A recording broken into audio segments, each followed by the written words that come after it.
Welcome, Borello High School parents and grade 9 pupils. This is a short presentation just to give you some insight and the overall picture on choosing subjects for grades 10, 11 and 12. My name is Loredana Borello and I'm the head of Borello House High School. In this short presentation, I'd like to share with you an overview on the purpose of secondary educations, which might help you in deciding what subjects to choose for the last 3 years of high school. The purpose of secondary education is very broad, and so in the bullet points that you see in front of you, you will see how generic and how broad-based the purpose of high school is. In other words, it's to develop skills of thinking, skills of mindset, and an attitude towards learning and studying. So the purpose of secondary school is not actually to get you into university. That happens as a byproduct of all these other bullets that are in front of you.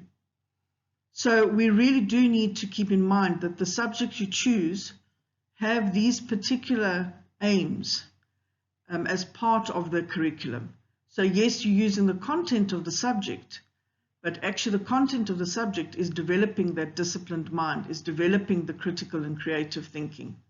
That is important, and those are the skills that are going to stand you in good stead going forward after matric. We follow the CAPS curriculum like every other school in the country.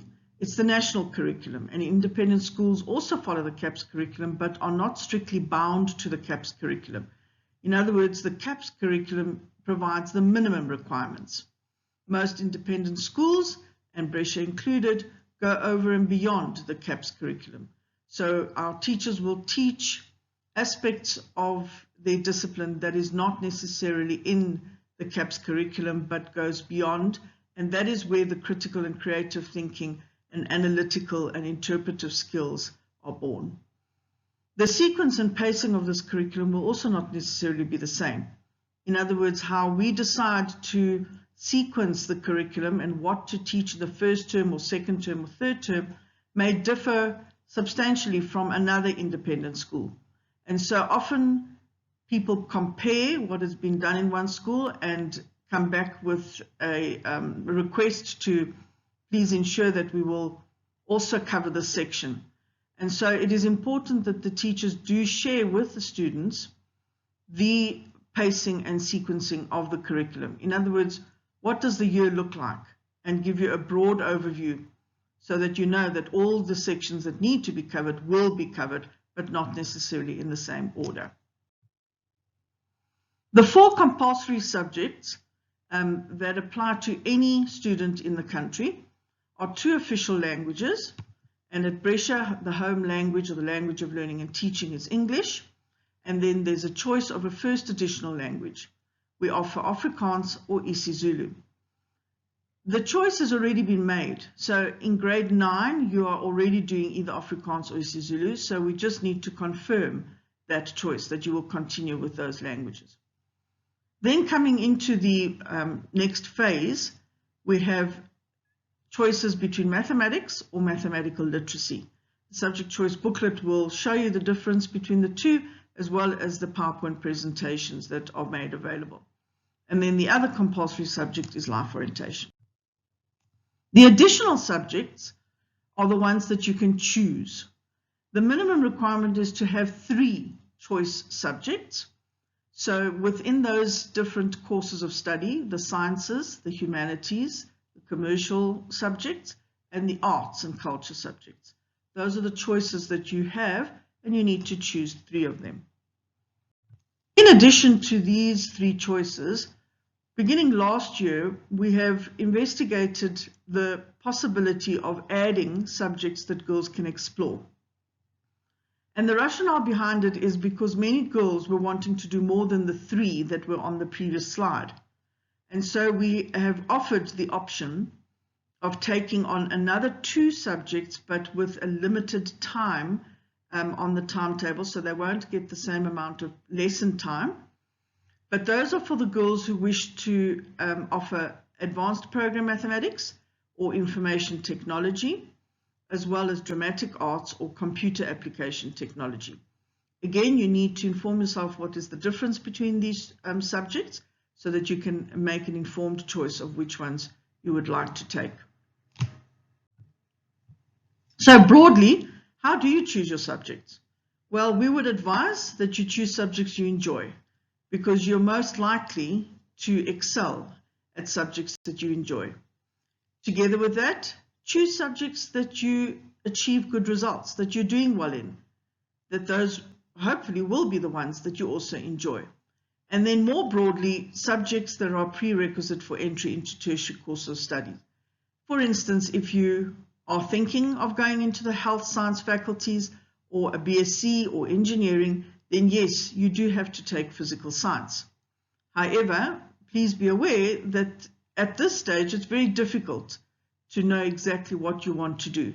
So please be careful and be wise and don't put yourself in a box, because there are lots of different options, and in fact there are lots of courses of study that are yet to be offered at university by the time you get there, and so it is advisable to have rather a broad base of subject choices. We know that sometimes you choose a subject and then it's not exactly what you thought it would be and you would like to change. This is possible. Changes of subjects usually happen within the grade 10 year. There will be catching up of the new subject, which will be your responsibility, but we advise that by the beginning of grade 11 you are doing the subjects that you're going to do in grade 12, and that is because by halfway through the grade 11 academic year the teachers are already starting to introduce matric work, and so it's a 2-year program, grade 11 and 12, to prepare you for the final matric exams. The promotion requirements that apply, as these are national promotion requirements that every school has to adhere to. And as you can see, there are minimum promotion requirements, that is just to pass. And then there are promotion requirements on the right-hand side for those who wish to apply at university for a degree course of study. These requirements only allow you to apply to university. It does not guarantee you a place. And that is why just those are minimum requirements. Some universities already have their own individual entrance requirements.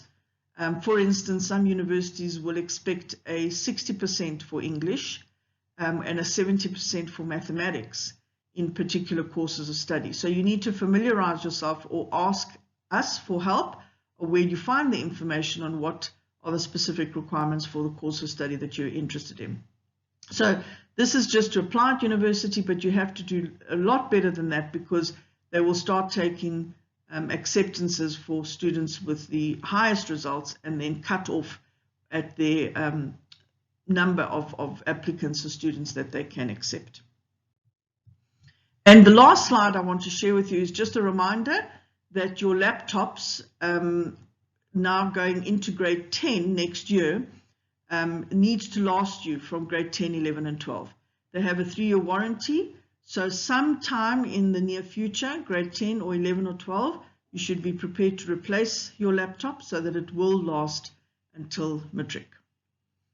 Thank you very much for listening to this presentation. If there are any questions, please send us through to us on email or on the subject choice form that will be sent you in a link. The last question is for you to please add in a comment or a query. Thank you very much and good luck, and make wise choices. Thank you.